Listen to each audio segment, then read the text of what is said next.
Okay, hello everyone, and thank you very much for joining us. We are from a company called Open Networks, and we have the privilege today of chatting to you guys about Google Meet, which is one of the tools that is part of the G Suite for Education family. So we are just going to, today we're going to be doing a webinar that is going to be looking at connecting learners and parents using Google Meet. So on the call today, we are going to be hearing from Shalana Sturgis, who is sitting next to me over here. She is our special projects lead at Open Networks, and she has a myriad of experience in education.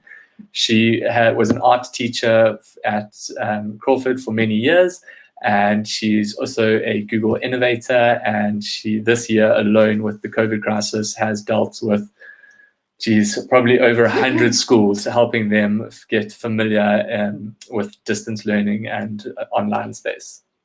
Then I'm obviously on the call. My name is Grant. I head up the Edu team at Open Networks. I've also spent quite a lot of time in the school environment. I am a qualified educator too, so I taught for a couple of years, and then I've spent a lot of time training teachers and staff and trying to integrate technologies into the school environments. And then we are very fortunate to also have Shay with us today. Shay is an excellent teacher down in Cape Town, and she's going to be talking to us a little bit about what her experience has been using Google Meet in the classroom over the past couple of months. We also have Barbara Brand on the call, who's also part of Open Networks, and she is going to be manning the chat. So please feel free to ask questions on the chats there. Barbara will be handling those questions, and at the end, we will address them. So the format for today's session is we are going to start off with a little bit of an introduction about Google Meet. We're going to give you guys some context of what it looks like in an education environment and as a tool for teaching, and talk about how we sort of take that practice of teaching face-to-face and bring it into a digital space using Google Meet as a tool to do that. And then we're going to hand over to Shalana, who's going to give us a technical demonstration of, how the tool is actually used. So we'll just do a little demonstration for you. It's very intuitive. It's very easy to use. And then Shay's going to share some stories with us on her experiences over the past couple of months at the coalface in the classroom. And then we'll end off with a question and answer session. So yeah, on that note, let's dive straight into having a look at a couple of tips for Google Meet and telling you a little bit more about the tool. So the tool itself is Google's answer to video and video calls. So I think the first sort of tip about Google Meet is to wear pants. So I don't know if any of you have ever been on a Meet call. You've maybe set up an interview and suddenly you thought it was just going to be the top half of your body shown, and there's some emergency and you have to stand up from your desk and run somewhere to get something or open the door. A lot of us are in work from home situations, and sort of the blur between professional you and personal you is literally the next room away. So dress formally from head to toe, and that's just a little bit of a humorous take on wearing pants. But even for kids, you need to introduce this practice with your learners that yes, we may be on a video call, and yes, you may be sitting at home, but you are still in a learning context, and this is still a school environment. And often we forget that when we switch to a digital channel, that this is still a learning environment. It's just mediated differently. So telling kids to dress in their school uniform, some teachers have done that. If you come from a uniform school, it's just a mental trigger for the learners. I'm in school, the behavior that I need to have is appropriate for school, and it may be video conferencing, but I need to dress appropriately and accordingly, and it triggers that kind of behavior. So what we're really talking about is switching from that face-to-face instruction to using video instruction, and how can you leverage those relationships and that kind of interaction with learners. And I think that goes to, we've learned a whole lot of ways of navigating classroom behavior. So when we're in the classroom, standing at the front, demonstrating a lesson, you sort of gaze around the room and you find the learner who has nodded off or is looking disengaged, and you ask them a quick question, or you go and stand near their desk. And this happens really differently when you're in a video call and you're talking to learners who are joining on their computers or their mobile phones, and they're sitting at home or in another context. So a great way to just keep engaged with your audience is to use something like hand signals. So like say to your class, hey, everyone just give me a quick thumbs up. How are you feeling? Do you have this content? Or give me a quick nod of the head if you know what's going on. So if you've got a video call on, and we're going to show you how you can navigate between seeing your audience as well as just talking to an individual one-on-one, and how you can get a quick gauge of the learners and where they're at. Another great tip, Brian, do you want to take this out? So the next little tip is it's just about building this classroom practice. So asking to speak. In the classroom environment, we've got the basics laid, the foundation. We know learners put up their hands. On a video call, we have to adopt some sort of a similar practice. So over here, if a learner unmutes a microphone, you can keep an eye out for that, and then that is the equivalent of them sticking their hand up. And it's always good to just acknowledge that you've seen, hey, Johnny, I see that you've unmuted your microphone. I'll take your question in a minute. Or alternatively, they can raise a hand, and again, you can acknowledge them and say, right, when I finish this section, I will be onto you. It stops the chaos, but also you've got to give yourself some leniency. When everyone moved online, there were lots of teachers. It was completely uncharted waters, so it takes you a little bit of time to develop your digital classroom practice, if you will. So there's often been a bit of chaos on video calls when we started, even for ourselves, when we were having these huge meets at the beginning of lockdown. And this kind of seems contradictory to the previous point where we said ask to speak, but you can imagine you've now got, say you're a teacher, you've got 25 kids on the call, and they're all joining from different home environments. Someone's got a freeway outside of their house. Another child has got a parent on the phone, barking dogs. Barking dogs always triggers Grant when we are on video calls. So yeah, it's really just a good practice to get kids to mute their microphone. So it is, I know a lot of teachers have been talking about COVID, having kids with masks on in the classroom. It's sort of a barrier to speaking. So just make it comfortable for kids. Like say, hey, we're going to mute our microphones so there's not terrible background noise. But please, I want you to engage. I want you to talk to me, and give them opportunities to speak. Invite them to speak, but just you don't want everyone's mics on and getting feedback from all different calls. The technology itself is really great. It's got built-in tools that will help with muting those background sounds, but it is useful to just tell people to mute when they're not speaking and then unmute when you want to talk. So we're going to show you technically how to do that. We're just talking about some things to think about. Talking about making people feel comfortable. Yeah, I think the next thing to remember is just to have fun. So as teachers, we do this naturally when we've got our learners in the class. We create the atmosphere.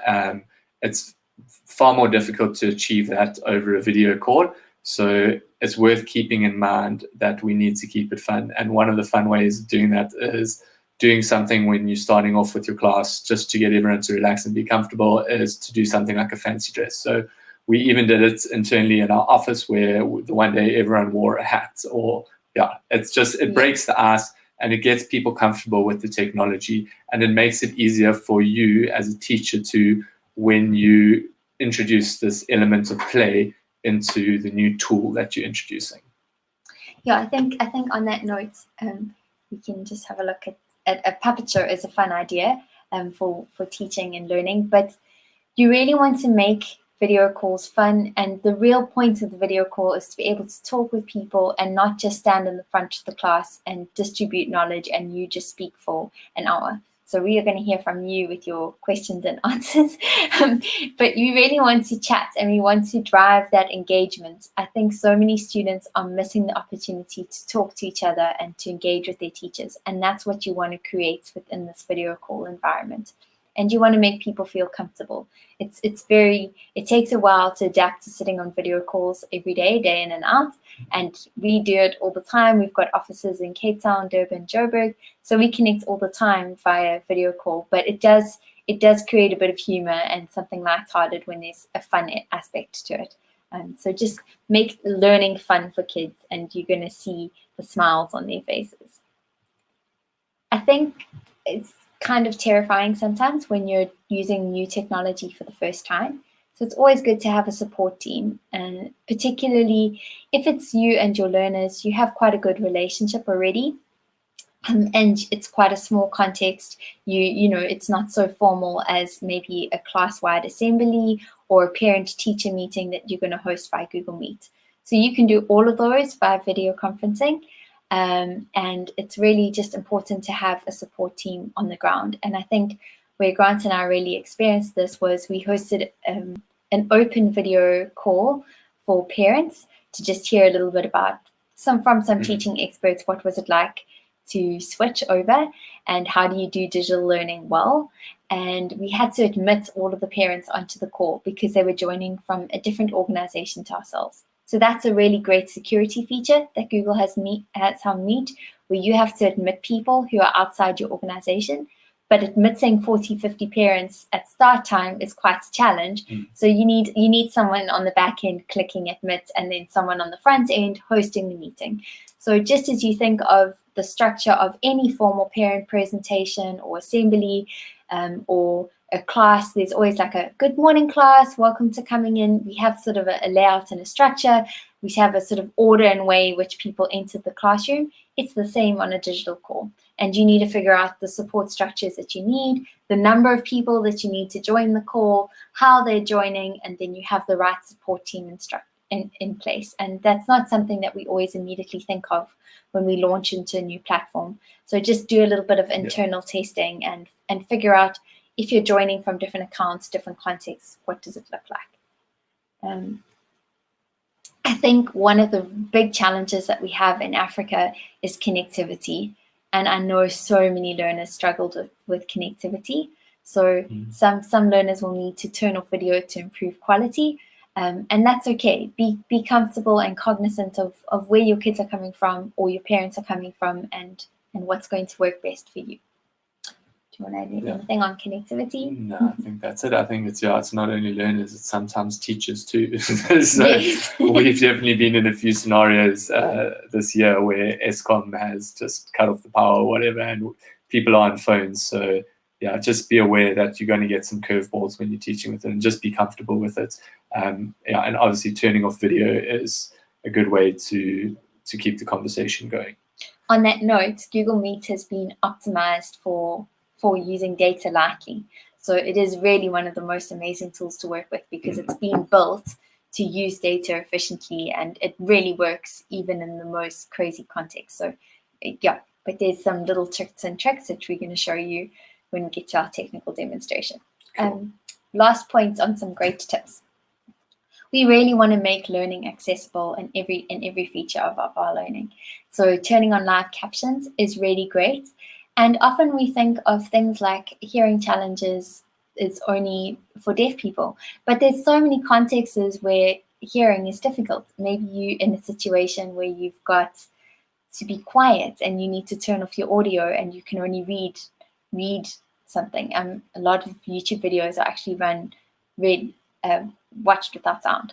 So that sort of context, we're going to show you some tips on how to use live captions and just how to make learning more accessible for everyone in the environment. All right. So we're going to jump into a demo. Yeah, you're going to see how to start a Google Meet. So Grant's going to take us through that. Okay. Something to bear in mind is that you can use Meet for a couple of different things. So you're going to be using it to teach your learners, to deliver your lessons over it. You might be using it for a staff meeting or a department meeting with the rest of your team, or you might be using it as an assembly, and all of those are very different use cases. So the way that Meet works is via a link or a URL that you can share with people, and then they are then able to join the Meet by clicking on the link. Okay, so I'm just going to demonstrate to you over here. If we go into your app launcher in the top right-hand corner, you are able to navigate down here to Google Meet. And this is the icon, and you can click in there and open up Google Meet. Okay, so standard Google icons, you see the little plus sign over here, and it prompts you to join or start a meeting from this little icon. So we can go ahead and click on this, and it says join or start a meeting and asks you to enter a code or a nickname to start your own meeting. Okay, so this is the one option that we are able to do. The other option, which is very common, is to pop into your Google Calendar. And if we were to create a new meeting over here, let's just call this a staff meeting. You will see that we have this option to add Google Meet video conferencing. Okay, so we can add video Meet conferencing, and then I'm just going to share this with Barbara and Shalana, my colleagues, and I'm going to go ahead and save that and send them out that invite. And you will now see they will receive this meeting request, and if they click on the meeting, they will have access to join the Google Meet. So if they go ahead and click on this, it will open up Google Meet. Another option, which is fantastic, is to do it via Google Classroom. So this, I'm inside a class on Google Classroom, and you'll see that at the top of my class as the teacher, it gives me the option to generate a Meet link. So I can go ahead over here and generate a Meet link from this class, and you'll see here it says that I can add a Meet to the class, and I can connect with my students for distance learning and manage the Meet during the class. So I can go ahead here and generate the Meet link over here. And what I often like to do is just copy this URL and post it onto my classroom wall so that the learners are able to find it very quickly. So I'll just make a little comment here and say, hi students, please click on the link.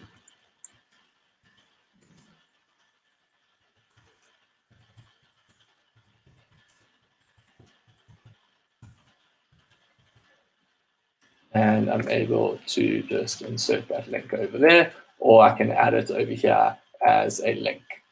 So those are all options. So there's a number of ways to do it. The ball, yeah, depending on the use case. So for students, I normally post my links on their personal classrooms.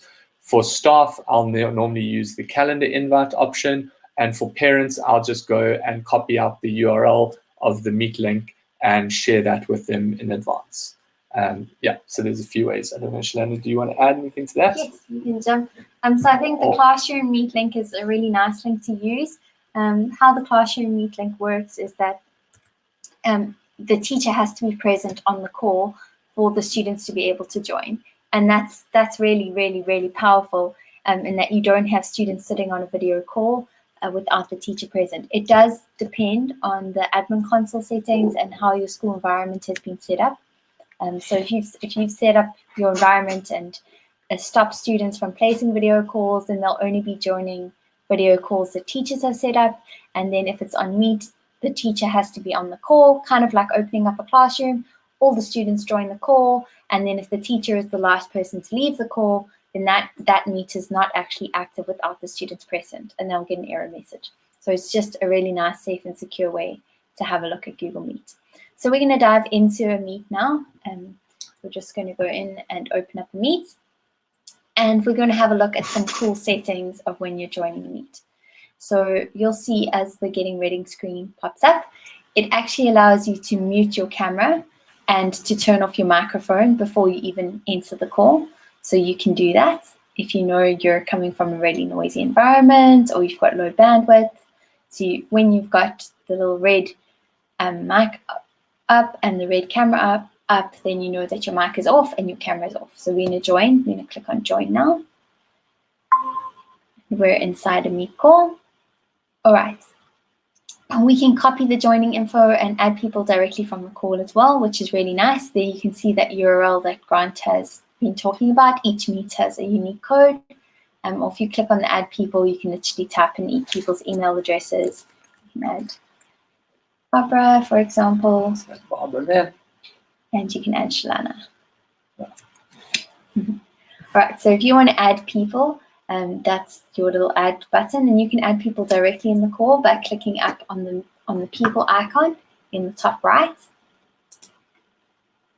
So there you can see the people, and there's a little shortcut to the add people. So as people join your call, you'll have people on the right-hand side, and then you've got a little chat screen. Now the chat screen is a great way to have a text chat with your participants. So for learners, it's really nice to say like, hey, say hi in the chat, or if you've got any questions, drop it into the chat. I found students are so much better at communicating via text. So the chat is such a great way to communicate with people, or to indicate that you have a question to ask. If you see at the bottom of your screen, there's a bar, a toolbar, and you'll see that there's 3 little dots in the right-hand corner. So if you click on those 3 dots, it gives you various options. And this is where we go into the settings of Meet. So if you see that little settings gear, you can click on the settings gear. Oh, Barbara's joined. So now we have someone else in the Meet. So thanks, Barbara. You can say hi in the chat. But on the little settings gear, you've got your audio settings and your video settings. So if you're working with different microphones or across different screens, you can choose which microphone import you'd like to use, as well as your speakers.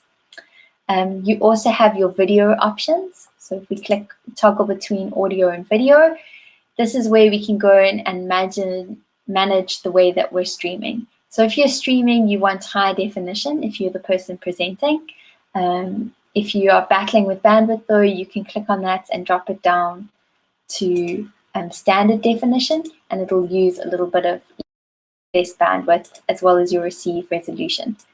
So there you go. You can just manage it according to what different options you have and connectivity challenges you may be having at that time. So you can just close it.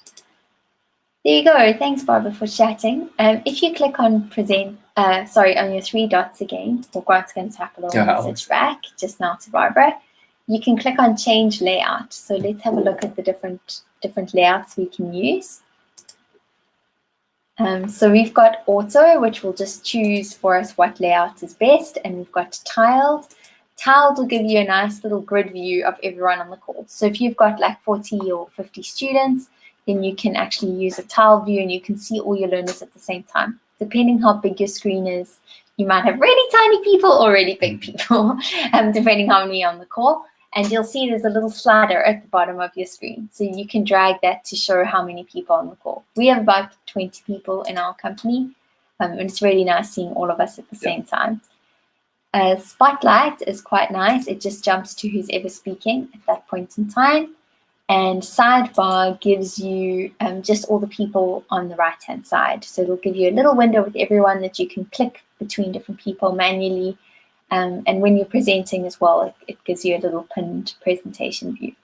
So those are just your different views, and it depends what you're doing, like Grant said earlier. If you're presenting or you are wanting to have a conversational call, like if you're having an online party, tiled is what you're going for. If you are having a discussion, spotlight might be what you're working with, and it'll jump to whoever's talking. And if you are having a class presentation, you might use auto to switch between the two, or use sidebars so that you can see the presentation nice and big and then all the people on the side. The tiled view is a really nice way to start because it gives, again, context to the learners. So it's nice for them to see their other students in their class, like their classmates. So if there's 26 kids in the class, it's really nice for them to start a call having everyone's face on the screen, because you can also see everyone else's reactions and you get some of that body language and that interaction that you would get in a real class environment, there's a lot of value in it. Yeah, so I would definitely intersperse a presentation with a quick tile view check-in. And that's why it's so easy to just change. You click on those 3 dots and you can switch. Right, let's quickly look at captions. So if you turn on captions, you're going to see these captions appearing at the bottom of the screen. Okay, we're muted. We'll have to unmute our mic, and then it'll pick up that we're talking. So this is just demoing captions.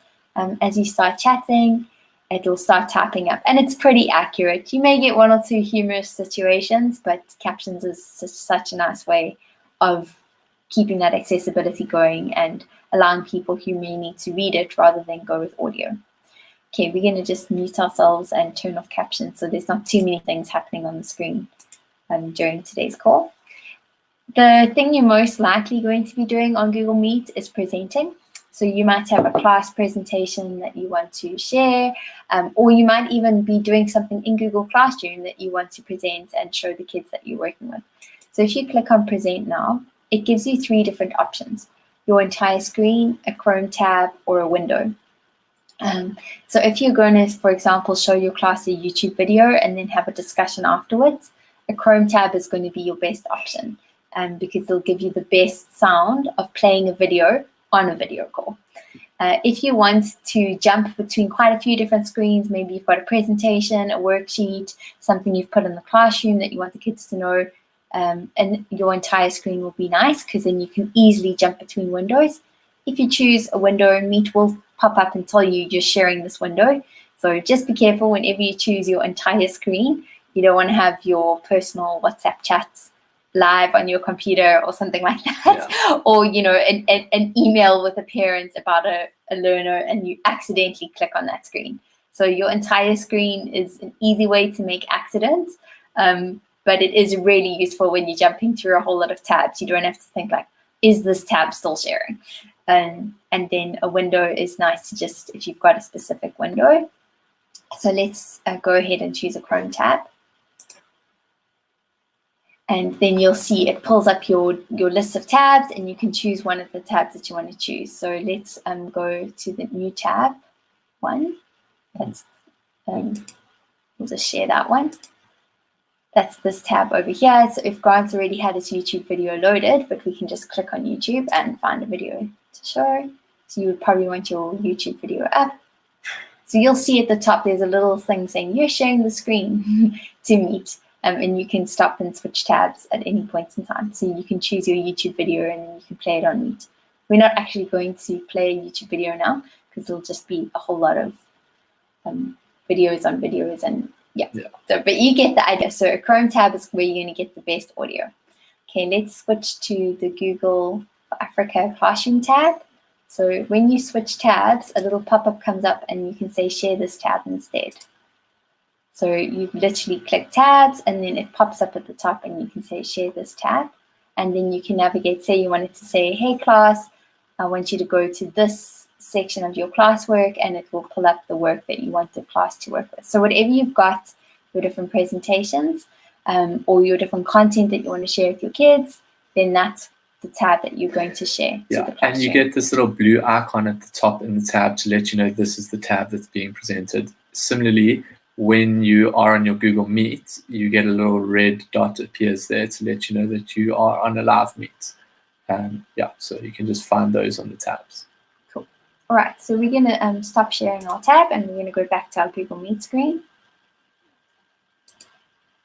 Okay, so when you're in Google Meet, let's just look at 1 or 2 more options, and then we're going to hear from a school how they've been using Google Meet. So let's click on those 3 dots again and see what are some of the other settings that we can work with. All right, so you've got options over there directly to open a jam, and that's a really great way of using a whiteboard. We've got a webinar session coming up on that and how do you really maximize presenting and creating interactive learning experiences. And then you've got a little option over there to say record meeting just below. This is such a great feature. You can record sessions. It's really nice for students who are struggling to listen in or can't join at that specific time. They can watch a recording afterwards, or students who maybe have connectivity challenges and need to join later. So recording sessions are really nice. Depending on what Google for Education license you're joining on will depend on the nature of those recordings. So they can be temporary recordings saved to Google Drive, available for 30 days, or permanent recordings if you're on the enterprise license. So yeah, Google's been really great for the last few months. They've given everyone their enterprise grade recording feature, and it's been fantastic. It's transformed so much teaching and learning, but I won't steal Shay's thunder. She's going to share some practical examples with you on that. And then you'll just see one or two other little features. There's turn on background blur. Now, if you think about joining from your home, there's quite a lot happening in the background you can see on a Meet. And if you choose to turn on background blur, it just gives you a little bit more privacy and allows you to focus on your faces. And that's such a great feature for kids. So that's a new feature that's rolling out with Meet. And it's really fantastic in terms of privacy. All right, so that's just the basic navigation of Google Meet, switching between the different tabs, sharing your screen, and you can jump between presenters quite easily. Just one little click on the People tab, so we can just see quickly what happens there. So when you've got different people in the call, you can actually switch between it'll load everyone on the call. We should have showed this while Barbara's here, but you can see everyone on the call, and you can actually switch between your different tabs and your different speakers. And you have the ability to mute people in your class. So if you create the Meet, you will have that control. So if kids are chatting or there's noise coming from someone's microphone, you're able to just go in there and mute them. Yeah, which is super great. Yeah. All right, that's all from the technical side of Meet. We're going to quickly go and switch over to Shay. And Shay's going to tell you exactly what it's been like using Meet for the past couple of months in these crazy COVID times. Yeah.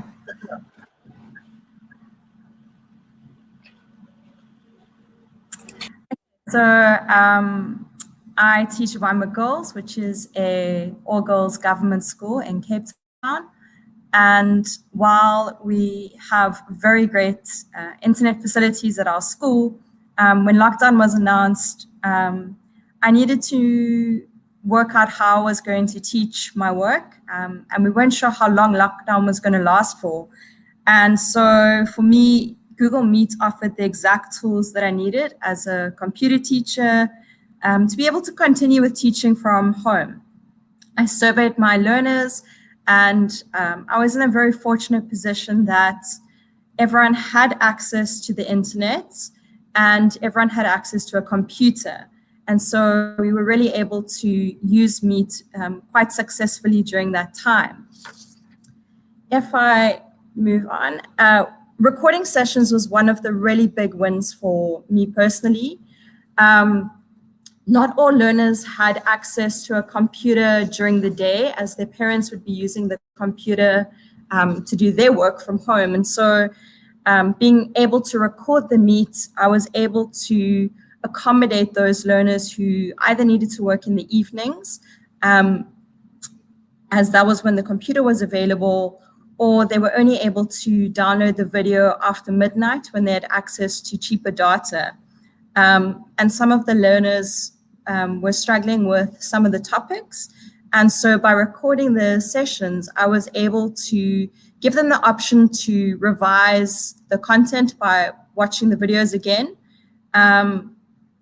When we returned to school and we were working in a hybrid environment, we had problems with load shedding.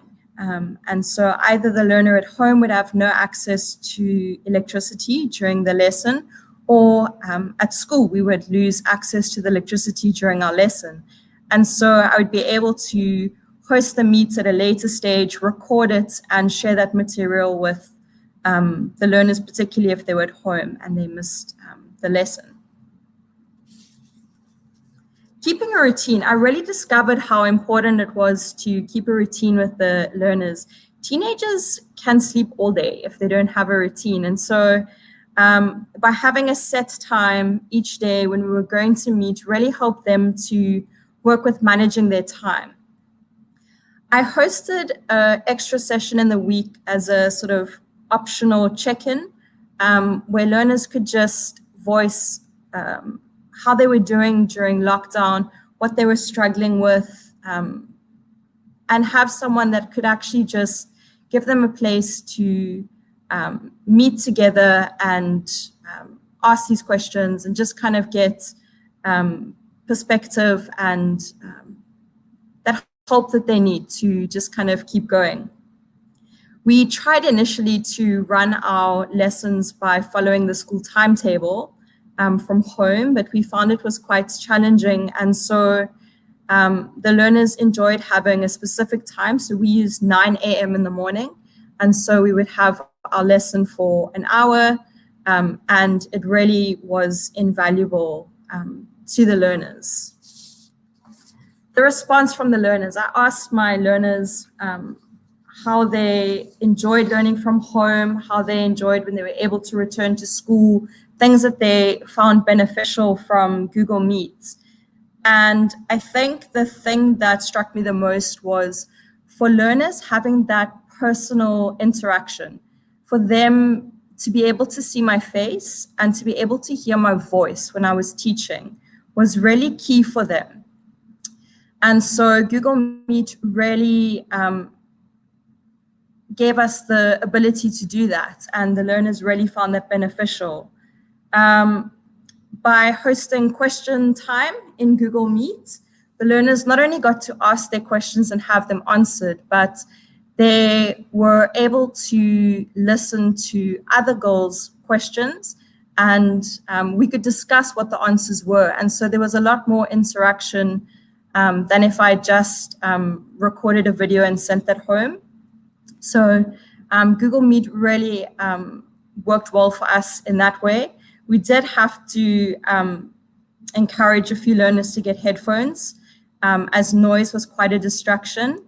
And as Shalana shared earlier, using captions really was quite helpful for the learners. Sometimes if there's a lot of background noise, it's difficult for the learner to hear, and so they could just read what was being said on the screen. I think one of the hardest things for some of the learners was when schools reopened, and due to various health issues, some learners had to stay at home, and they really felt isolated.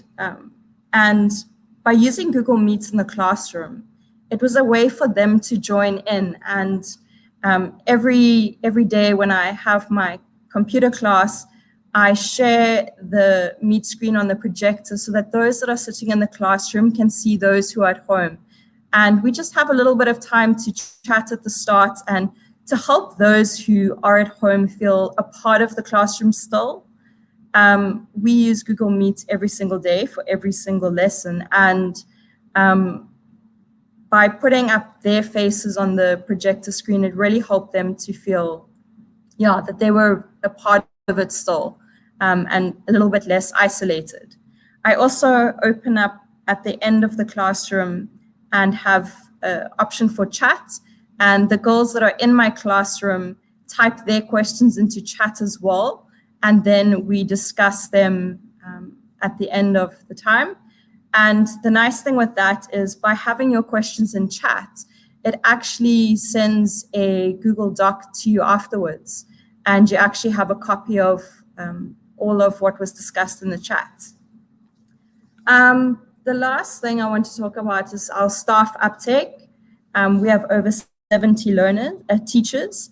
And so there's quite a lot of meets happening. We found that it works extremely well in our classroom. It doesn't use a huge amount of data, and particularly for teachers, if they are sick and they're not able to come to school, they're still able to teach from home. And so that's one way that Meet has been really beneficial to continue the teaching.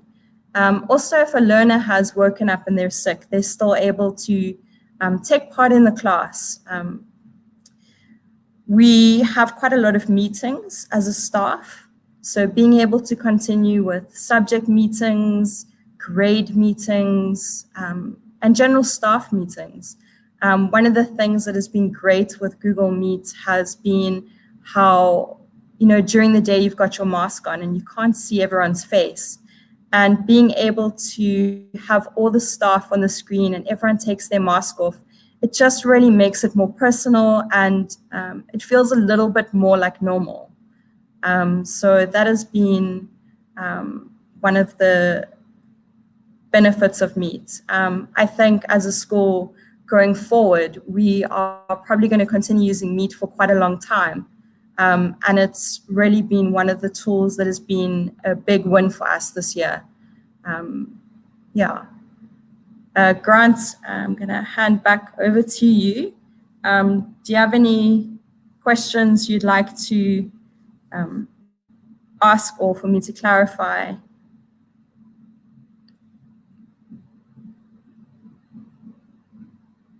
Nice. Okay. Oh, thanks, Shay. It was super nice to hear from you and just hear the amazing work that you did at your school, and particularly how the students just felt connected. I think the big thing in this time is to make sure that people feel safe and connected. So we're going to take some questions and answers. So we've been hearing some conversation in the chat and in the back channel on YouTube. So I think one of the first questions that came through is sort of what's the difference between Google Meet and a webinar? I think it's more what you're trying to achieve by having a video call. So for example, this webinar is hosted on YouTube, and we're actually working through another platform called StreamYard, so that we can switch between the different presenters, and then we're presenting it via Google's YouTube channel. And it's kind of different to a Google Meet. A Google Meet, you're all on the call and you're chatting to each other and you're having conversations. So you've got that audience engagement, whereas a webinar is a presentation of information and you've got your chat conversation where your questions are coming through, but we're not actually switching to one of you in the audience and saying, hey, I think we've got a Baba on the call. Hey, Baba, can you chat? Ask us your question in person. So if you want that engagement and that conversation with your audience, then you can use Google Meet, and you can have quite a few participants onto your Google Meet. But there is also an option to live stream on your Google Meet, and that's if you want a different type of engagement. You want like 1,000 people on your call, and you just want to present information to them, but you still want to use Google Meet as your channel, or you can go in and have a look at YouTube as a channel. I also see a couple of people have been asking for help. So if you do need help, Google has an amazing partner network, and there are experts all over the world who have a lot of Google knowledge and are always willing to help you, particularly in the education sector. So if you go up and look the education directory, then go and have a look at that directory and you'll find that website. So you can find a partner close to you. We're from a company called Open Network, so Barbara's put our email address. You can contact us, but you can contact Google as well, has support channels. But yeah, work with a partner.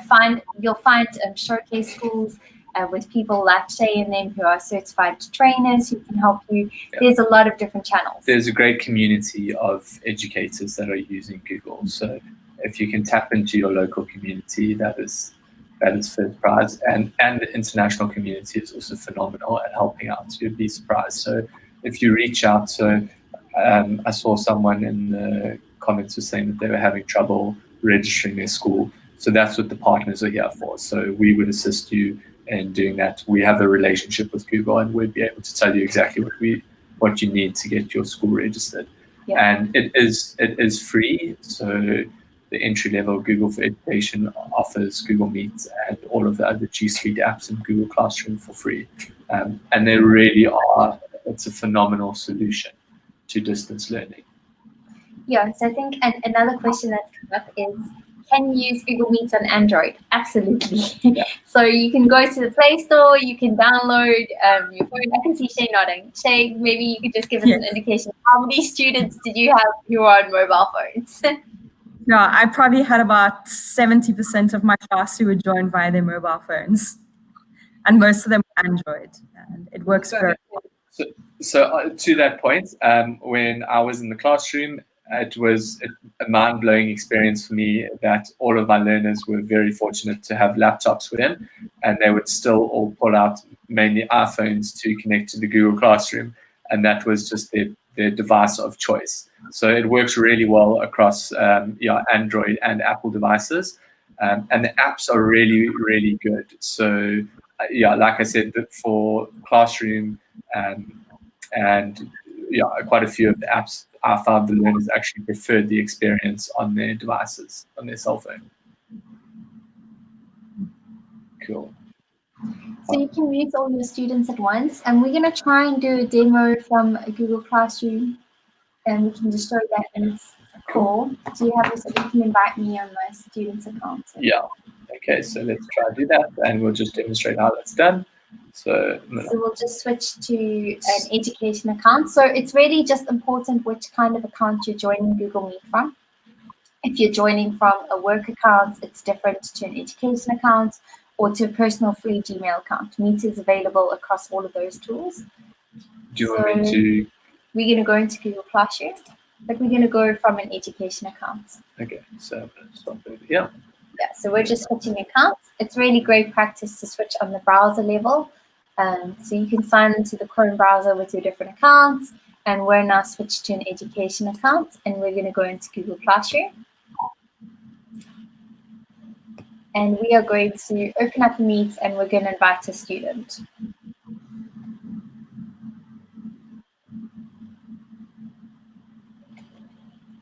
So I'm just going to quickly create a new classroom here, or demo class. Shalana. Yeah, we'll just quickly use a demo class.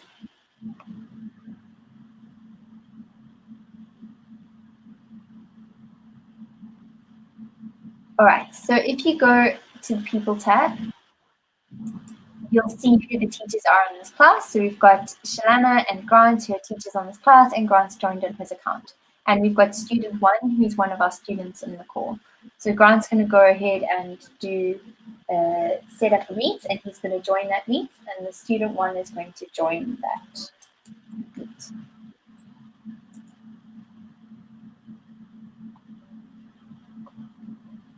Oh, so we've already set up the meet. Cool. And I'm just quickly joining on my student's account.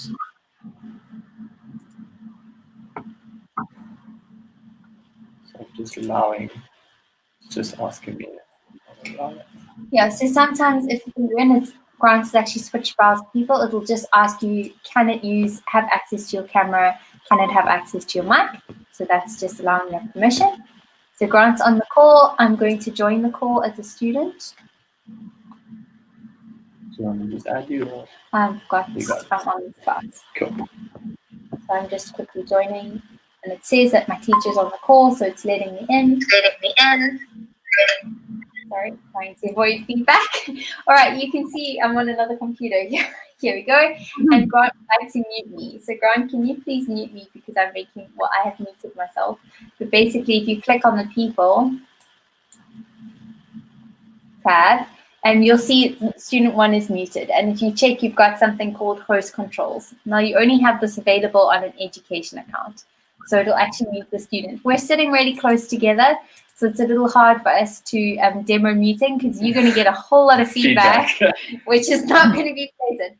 But we wanted to show you that when you're joining from an education account, you've got these options to stop people doing certain things with host controls, and you can mute students. And there are a whole lot of updates that are coming. So I think the ability to mute all your students is still coming soon.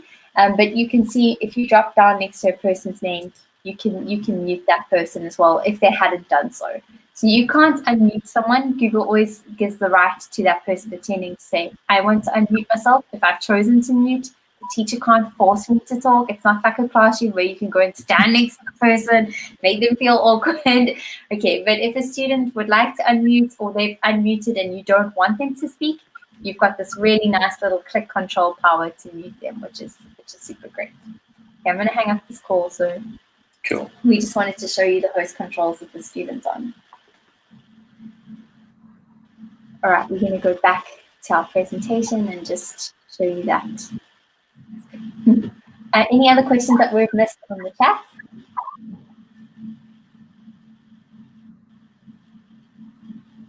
And we're just keeping notes out on the chat. Shay, any experience you've had with students misbehaving, or have they in general been really great in terms of?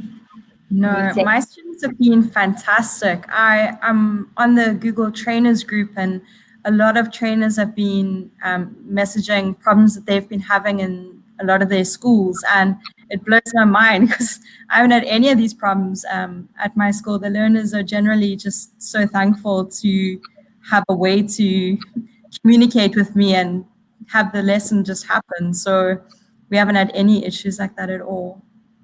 Yeah, I think a lot of teachers are afraid of using digital platforms because they're worried that students will misbehave. But that's the standard practice. If you have a misbehaving student, you deal with them appropriately, and you have channels. So we shouldn't fear student behavior as a reason for not using the technology, because normally student gratitude far outweighs that.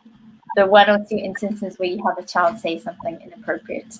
I mean, that's always easy to solve with your standard amazing teacher voices and teacher engagement and teaching students to become amazing people. We also had a few trial runs where we got a few teachers to create a meet by themselves and invite other teachers and just kind of practice with each other and see what could go wrong, to just build confidence before doing it live with the class. Which is a really good idea. Like when Shalana and I first started doing digital learning, we were in the same environment. So we used to often test everything with each other and just see, and create. You can go on to ask your administrator to create you a test students account too, and then you can see what that looks like from a student's perspective. Yeah, it's super nice to have where you can just see what is the student's experience, test them joining Meet without you. You'll see the error message that comes up.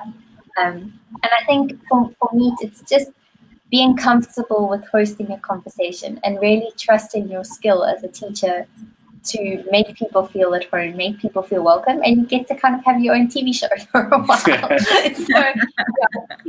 Grant and I, sort of how we really got to know Shay was we decided we were going to have a daily hangout, and it was a place for teachers to connect. And it was so lovely just connecting with people every day, sharing what was happening in the different schools. There were about 20 different schools that joined. And we used to just share like, okay, today we've responded to COVID like this. And it became such a homely place and such a comfortable place, despite the fact that we were actually sitting crammed on a computer screen and not in a coffee shop. So you can have such amazing engagements even via Google Meets. And I think we're really going to see a transformation in learning in the fact that video calls are an amazing way to stay connected and to keep engaged and to share content with students and present lessons and just keep learning going even when there's crisis or even when there are normal school situations where you maybe have a learner who's at home sick and you would like that student to join in the lesson and you're going to give them a video call from the whole class, or you're going to start having a video call. A lot of schools are running video calls for students who are stuck at home and students who are in person at school at the same time. And I was chatting to a school the other day who's now set up all of their teacher-parent interviews are all happening via video calls. So once you become comfortable as a teacher with the technology, it really opens up a whole world of opportunity for you to make use of the tool. I think teacher-parent calls are such a really great way to use video conferencing. So often we desperately want to talk to parents and we're like, oh, this parent will never come into the school. This parent sits in another country and I really want to connect and talk about their child. Why not use a tool like Google Meet to host that discussion? And it's the thing I love about Meet is it's private and secure. It's not hackable. You're not going to have people dropping in and hacking your call. You add people via secure link. They need that code to join. If they're not in your organization, you have to click admit, and that allows them into that call, or you add them to the calendar invite. So it's such a safe and secure environment to have conference. So you have full control, your organization or your school will have full control of who has access to the Meet. So when you create the students a new accounts and you give them accounts, you are able to specify which domains those accounts can talk to. So if I give my students their school accounts, they aren't able to go and have a Google Meet with a stranger on the internet too.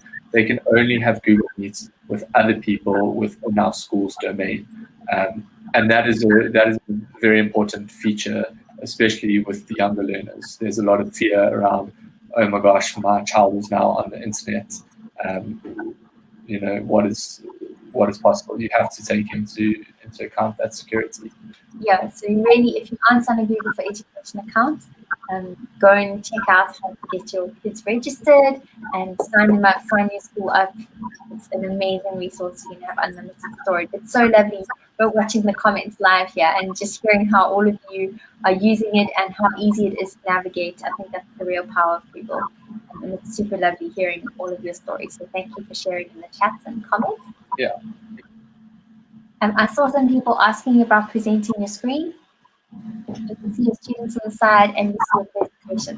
So when you present your screen, you kind of enter the call twice. And it's a really great tip to tell students to pin your presentation. Then they don't lose your presentation if they start chat down. If someone else takes over, they keep your presentation pinned. So you'll see that when you saw that with student 1, that triangle drop down, yeah, you've got an option to pin a person. And we'll do a demo. I'll do it.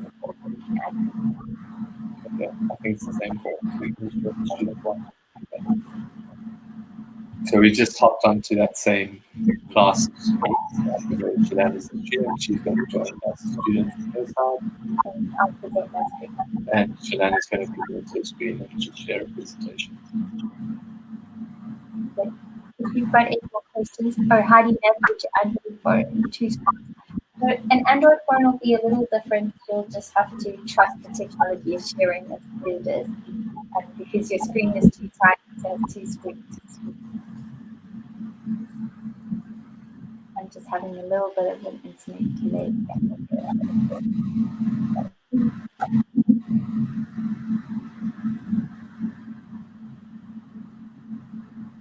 Otherwise, maybe try and mute the tab.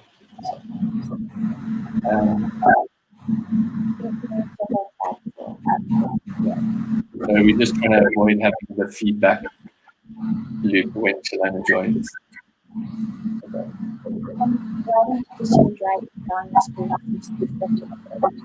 Okay, so this is another nice thing that you can do. If you want to put your screen, you are able to just drag your tabs out, and then you are able to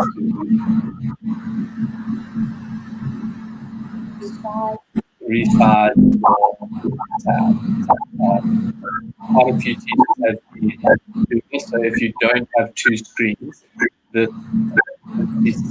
tab gives you the option to operate your computer so you've got 2 independent screens. So I can open the tab here, and I can open whatever it might be on this one, and then I still have my so it's quite a nice one. Okay, so you understand. Drop down, as soon as I can, and got the option to person. So we use that screen, and that's the main place. Yeah. So now I know that this is going to stay here. We have 25 people on the score, and I'm going to jump around and have to show you this. If I want to see the rest of the screen, I click on it, and then if I had spotlight view on, or spotlight view, remember highlights whoever, although it displays the screen whoever is talking present, that would then pop up the screen. But yeah, we're sitting next to each other, so the feedback's quite bad. So we're going to have to cancel that idea. But yeah, that's in essence how it works. Okay, we've got 1 minute left, so yeah, we'll hang out. We're watching the chat. So any questions, now for chats? Yeah.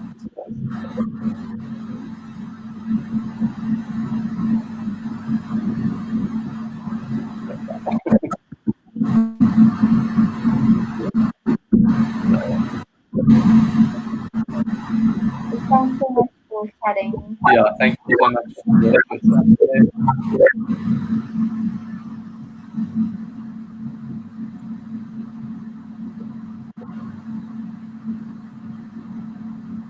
Yeah, so that's what we showed you. Splitting your screen. We did also a great conversation to split the screen.